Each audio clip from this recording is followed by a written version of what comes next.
This program is brought to you by thepodcastfactory.com.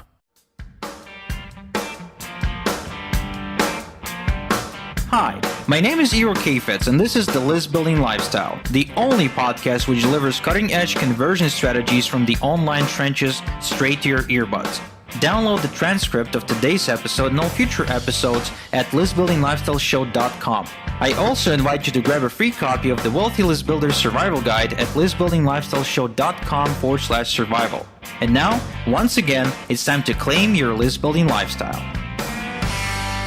You are listening to List Building Lifestyle with the chief list builder himself, Mr. Igor Kheifets. What is up, my man?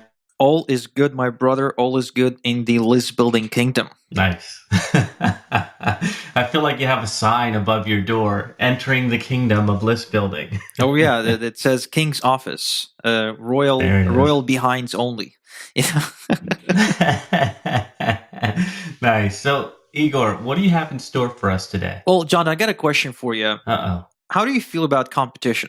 How do I feel about competition? Usually I feel like I want to take out all the competition around me, but sure that's not the right mindset. Well, I don't know, because a lot of times what I see people, do is they get timid with the mere idea or thought of competition. Like a lot of people don't even start a business because they say the marketplace is too competitive. Of course, they ignore the fact that since there is competition, probably means there's also money in that marketplace. But I don't want to focus on that in this episode. What I want to chat about is, how do you treat your competition? Do you treat it as motivation, or do you let it limit you in some way? Okay. All right. I'm game for that. So it got me thinking, ever since I was a little kid, I was really emotional. I'm still really emotional. It's just, I guess I can better utilize my emotions. But ever since I was a kid, I couldn't stand competition just like you. In fact, I would get so frustrated if I was beaten by my competitors, which at the time, of course, were the people I went to school, with, that I could I could end a friendship, like Wow. if we were to play like a game of basketball one-on-one or something, and you beat me, I can literally not talk to you for like a week. That's how I was one of those kids, right? That really wanted to win all the time. And I was always told that was a bad thing. Not sure, but that's what I guess all the people around me told me, both my friends and my parents and my teachers, that I shouldn't be so competitive. I shouldn't be taking, a loss, in such a personal way. But, I discovered, and only kind of hit me recently, is that one of the reasons I built a very successful business is because I really can't stand to lose. And having competition drives me forward probably way, way, way better and way more, efficiently than dreaming of some big idea or bringing some change to the world. Again, we're coming back to that fear of missing out, of fear of being second. And when it comes to business, really, most people, they don't take their competition seriously enough. They don't understand how to utilize the concept, right, of competition to make themselves and their businesses better. It kind of plays into that little bit that you gave us where you're motivated by the stick and not the carrot, right? The competition is that stick, like, oh, cat, damn, that guy's got my market share. I want that. I'm going to get it back from him. Yeah, exactly. So on one hand, I believe that money is not a zero-sum game. In other words, I believe that there's enough money to go around for everybody. But on the other hand, when I think about my competitor that is selling to customers that could be mine, that is offering services that I could be offering, that is making the money that, quite frankly, I could be making, and I could be actually giving my marketplace a much better service doing what he's doing, I get really frustrated. And it really drives me to not only, I guess, push harder in my business, but also create new services and create new offers that eventually become, additional businesses in my portfolio. Yeah. All right. I'm with you. All right. So competition is a good thing, right? Yes. But there's always a but. Competition is a great thing. A royal but. Exactly. Competition is a great thing. And, as a concept, I respect it. I respect the concept of competition. Just like, say, I'm a big soccer fan. So let's just take Leo Messi, and Cristiano Ronaldo. Considered to be perhaps the two most the best players in the world right now, right? We're not going to argue about all time, but right now, Messi is sort of like the Jordan of soccer, and Ronaldo is probably the Kobe of soccer, just so our American listeners can get the idea. So they make each other better, and I honestly believe that if Messi did not have a Ronaldo and vice versa, they would not be breaking records and doing what they're doing, because they're driven by that concept. Now, at the same time, while you must acknowledge your competition, you absolutely have to want to crush them. Right, you want to rid the world of them, so to speak. You want to quite literally kill them if you have to, and win the game. And I know it's just at the end of the once the dust settles and the game is over, this won't matter, right? This really won't matter because you're not really it's not a be all end all when it comes to your life. In other words, when you retire, your life ain't gonna be better or worse given the competitors you've kind of wiped the floor with. However, while you're playing the game, your willingness to crush your competitors is everything, right? So I think it's Coach Vince Lombardi said that winning is not everything, but the willingness to win or the desire to win is. All right, so I don't know if you're going to go here, but I'm going to challenge you, and I can't remember where I first heard this, but I've heard it multiple times. And there's a theory out there that there is no competition at all. Anybody that could be seen as a competitor could be a JV partner. What do you say about that? That is true. It is another, I guess, this isn't really a coin, right? Because coin only has two sides, and we already spoke about the two sides. But this is another side to this sort of like square or something. Maybe there's more to it. Maybe it's rectangular. But there is the concept of competition doesn't exist, and the marketplace is an open marketplace. Their money is not a zero-sum game. Thus, you can share customers and make more money. And I honestly believe that too. However, at the same time, I wouldn't go to my direct competitor who sells traffic right now and walk him, behind the scenes of my business and give him all my systems, or send my customers to them saying you should buy from them, either before or after you buy from me.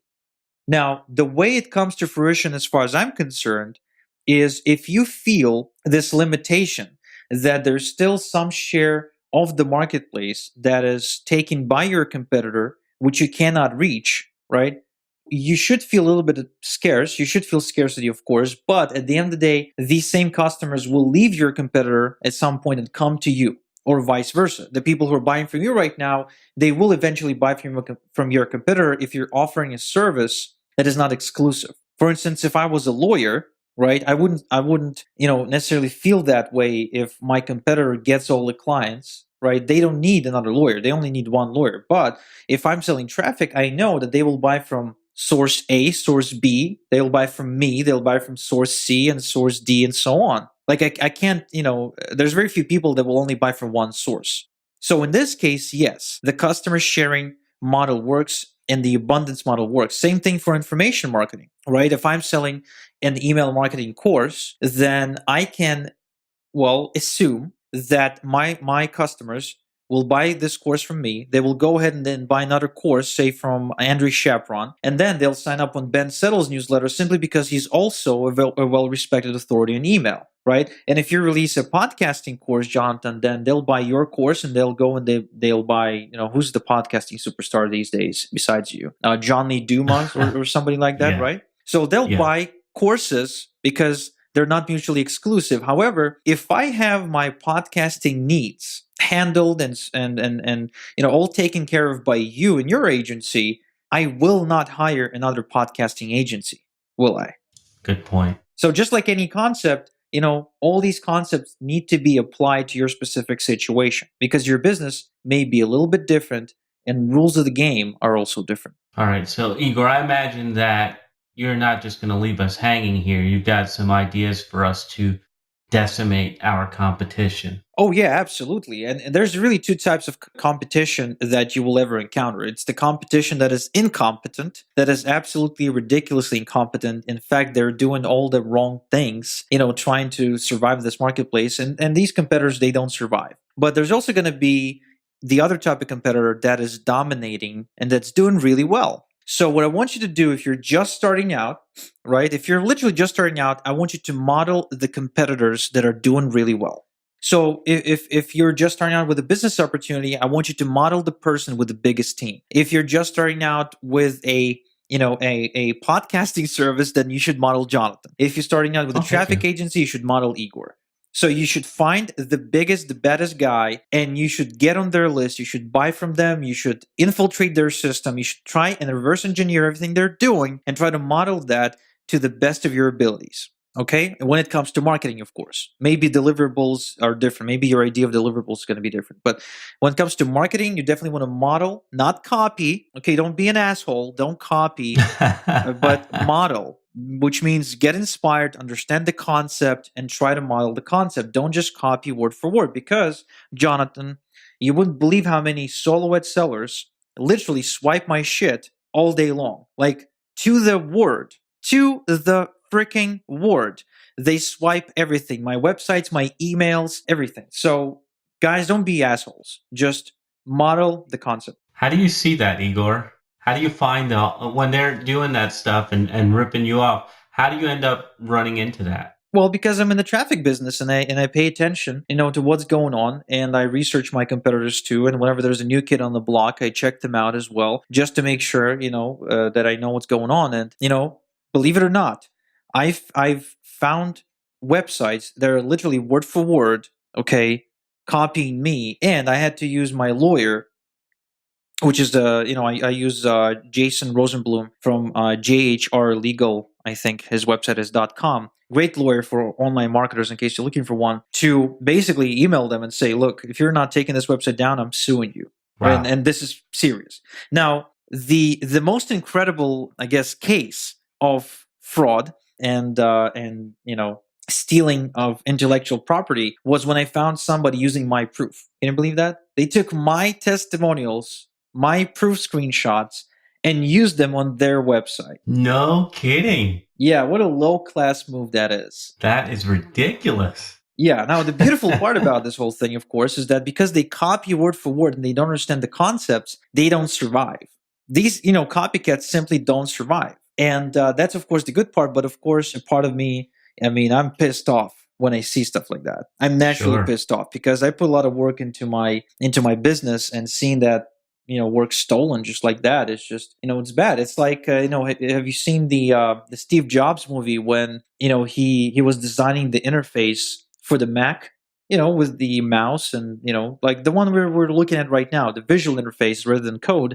And all of a sudden he kind of storms into the office, or was it his one of his coders storms into the office and he's like, look what Bill Gates has done. And they're showing him a computer with like the interface. So he calls Gates up and he says, I will ruin you, you fucker. And, bam, slams the phone, breaks it. And like, that's how I feel when I see people copy my shit.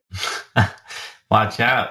I like the little word of caution. All right. So I got the idea. Model, don't steal, imitate is the way to do it. Any other tips? Yes. So notice that I mentioned that there's going to be two types of competitors, the competent ones and the incompetent ones. Now, what I see a lot of times is people modeling the wrong competition. They don't take the time to research who actually understands what the hell they're doing with their marketing. They just find the first website they see on Google, or maybe the first website they come across on Facebook, and they model that.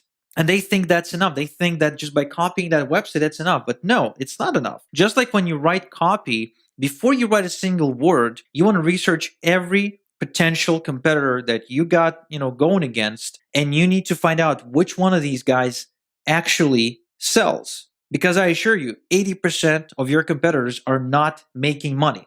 Not even talking about making a profit, Jonathan. They're not making money. They're not selling a single thing. So you only must model the ones that are profitable. And you know that, because you'll see their ads everywhere. You'll see them appearing at events. The guy who probably, is successful, wrote a book or has been at least featured as a speaker in some seminar, right? Those are the successful guys. But the people that are just, slapping a website on the internet and call themselves marketers or gurus or whatever, these guys, don't model them. You're just wasting your time. I'm gonna challenge you a little bit. Man, this call is all about challenges. I've had experiences, especially, I mean, all through the time I've been online, but I've had experiences where some of those people, maybe even a lot of those people, taking stages, being featured, and getting out there are actually not making any money and are dead broke. And I'm wondering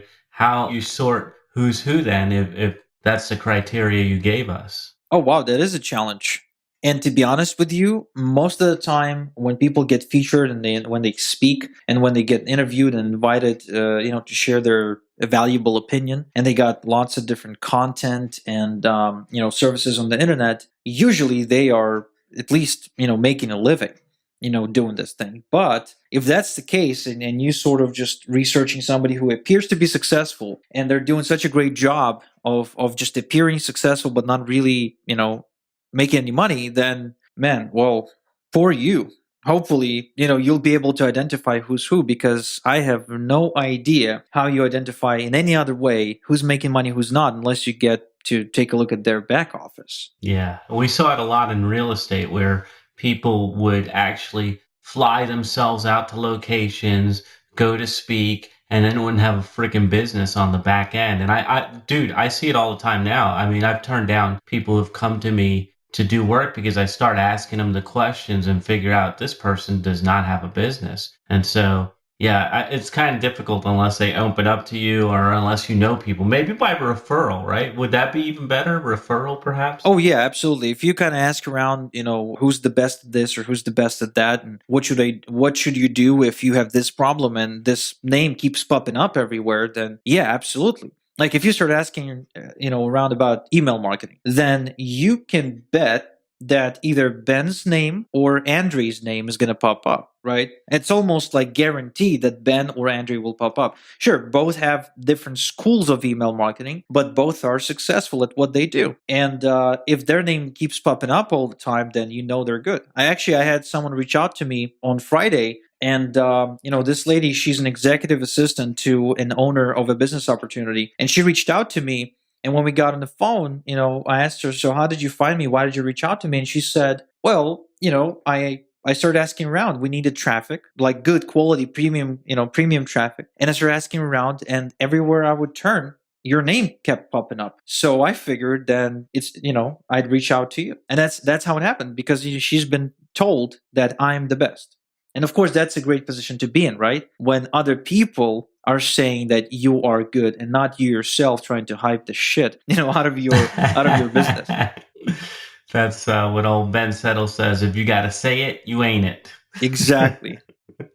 Good stuff, Igor. So we're coming close to wrapping this up. Any other tips you want to share with the list builders? Well, not really, no. I mean, at the end of the day, you definitely want to choose a market that has plenty of competition, which means there's plenty of money. You definitely don't want to just tolerate your competition or respect your competition. You want to fucking crush them at least until the game is over. And then you can both have a cup of coffee together and reminisce about how, great times, how I took you down here and you took me down there, whatever. And of course, remember, money is not a zero-sum game, which means even if you got tons of competitors, you will always find your own micro niche within the niche that would allow you to make money. When I stepped in to the online marketing game, I thought there was too much competition. I was, going against guys like Jonathan Budd and Mike Dillard and Dagan Smith and Russell Brunson. I mean, a lot of these names are still around, but I was going again up against all these guys, and I was thinking like, oh my God, how can I possibly make it in this industry with these competitors, right? But the reality was that slowly but surely I started building up my portfolio, started building up my income. And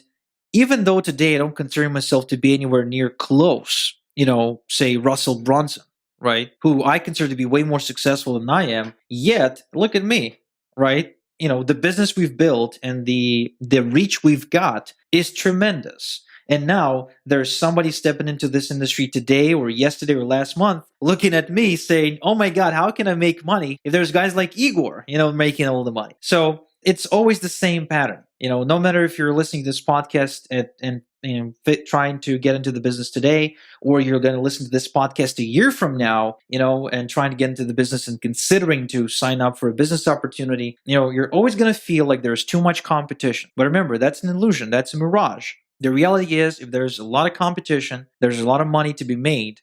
Thus, you step in, you find the biggest, the baddest guy, you start modeling them to the best of your abilities, and you start building your brand, your business, in order to, well, position yourself within the marketplace. And soon you'll find yourself, if you do all the right things, of course, right? You'll find yourself in a position where other people start modeling you because they see that you're doing something right. And then you get the lawyer to threaten to sue them and start copying.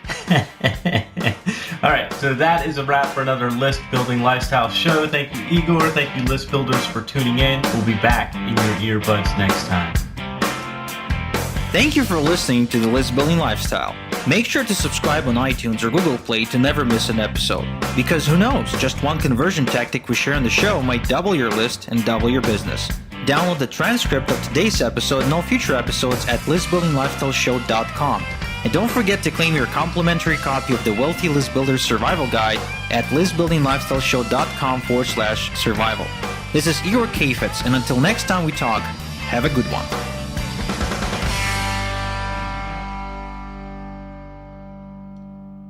This is the podcastfactory.com.